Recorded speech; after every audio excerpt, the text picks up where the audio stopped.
Shalom. God bless you, loved ones. Right now, I have a powerful message that the Lord has given me. And really, it's really centered around the message of the gospel. And what I want to look at right now is understanding what the gospel is and how the gospel was the dynamic instrument that God uses to transform us into the image of Christ. And when we look at the whole goal and the whole process, I don't think anything sums it up better than when the Apostle Paul is speaking in Galatians chapter 4. So let's go over there to Galatians chapter 4 and let's see what the Apostle Paul outlines as the primary goal of the gospel. So I think I'll kind of back it up to verse 13, if you will. So this is Paul kind of describing his predicament, his physical predicament. He says, Galatians 4:13. He says, but you know it was because of a physical illness that I first proclaimed the gospel to you. A key word, I proclaim the gospel. Because you're going to see what Paul is trying to hammer what the gospel is. He says, and though my physical condition put you to the test, you did not despise or reject me. Instead, you welcomed me as though I were an angel of God, as though I were Christ Jesus himself. Now, let me pause for a second. Let's look at the words he's using here. He's speaking to the Galatians, and notice the terminology. He speaks about how he proclaimed the gospel. So he's putting an emphasis on the gospel. But right here he says, you welcome me as though I were an angel of God, as though I were Christ Jesus himself. Now, we know the word angel means messenger. And we see when God is trying to communicate something to us, he uses his messengers. Messages is very important. I'm going to touch on that a little bit later. But let's go ahead. Let's continue. He says, wherein there is your sense of happiness now. Where then is your sense of happiness now? He's asking the questions. For I testified about you that if it were possible, you would have pulled out your eyes and given them to me. So then have I become your enemy by telling you the truth. They court you eagerly, but for no good purposes. And he's speaking about the Judaizers, the people who tried to bring them back to the tenets and the dictates of the law.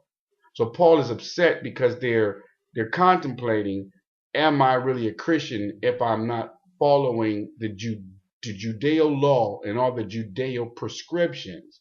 So Paul is trying to eradicate that. He's trying to say that these people are voiding the very purpose of Christ being formed in you by trying to get you to conform to the Judaic requirements. Where this is totally, we're not trying to give you Judaic systems, we're trying to give you Christ and the gospel. It's very important.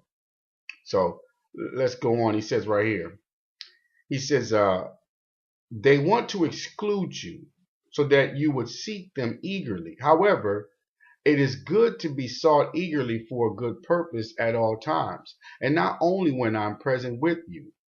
Now, verse 19 is real critical. He says, my children, I am again undergoing birth pains until Christ is formed in you. Now, this is the topic I'm dealing with. The power of the gospel is this ability to convey the message of Jesus Christ to you via words. However, words that are empowered by the very Spirit of God. These words enter the receiver.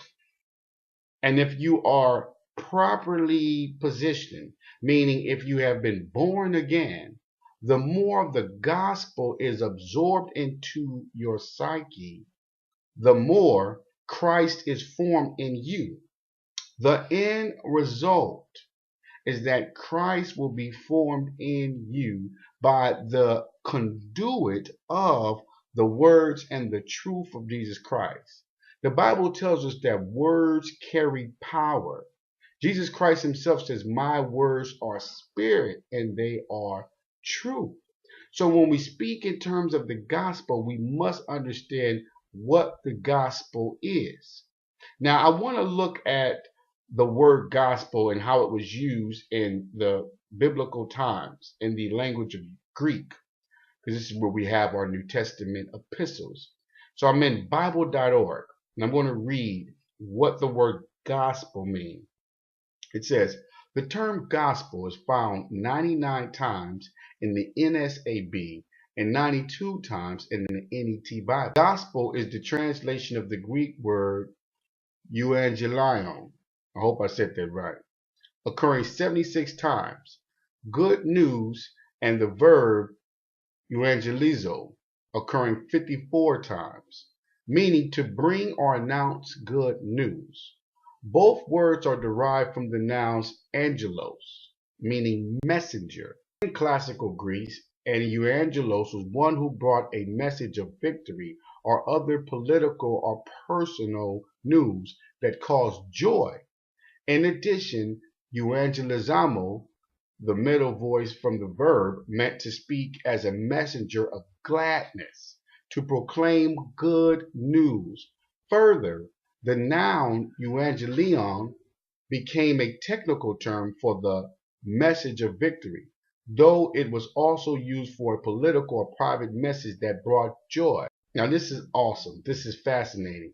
It is tying in the same letter that Paul is writing to the Galatians when Paul is asking them and he's inquiring about their joy. You know, Paul asked them, he says, where's your joy? You know, what's going on here? Here I am. I have communicated to you the gospel. And you've lost this joy because you've been duped and you've been bewitched by these Judaizers and pretty much by someone trying to bring a different gospel and a different information to you. What the gospel is intended to do, for basically its intent and its capability, is to transfer the message, the victory of Jesus Christ.